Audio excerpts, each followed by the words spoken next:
আমি আজ বানাবো হোমমেড ভেজ পিৎজা। আমি আটা আর সামান্য নুন দিয়ে ডো বানিয়ে নেব। আপনারা ময়দা ইউজ করতে পারেন। ডো বানিয়ে একটু বাটার মাখাবো। বেলতে কোনো প্রবলেম হবে না তাহলে। লেচি কেটে গোল করতে হবে।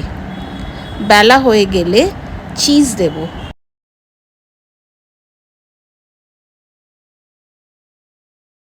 আবার সেটাকে লেচি কেটে বানিয়ে বেলতে হবে।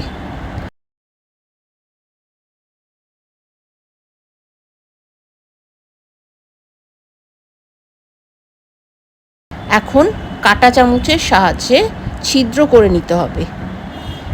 এখন আর বেসটা ফুলবে না।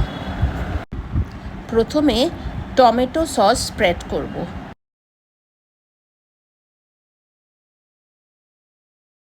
এরপর পেঁয়াজ, capsicum, tomato and sweet corn দিয়ে সাজিয়ে নেব।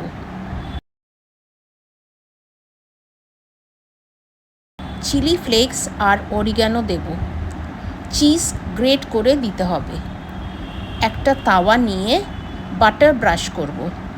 পিৎজাটা এর ওপরে দিয়ে দেব। গ্যাসের ফ্লেম লো থাকতে হবে।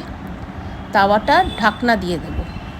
কিছুক্ষণ পর ঢাকনা খুললেই ভেজ পিৎজা ইজ রেডি।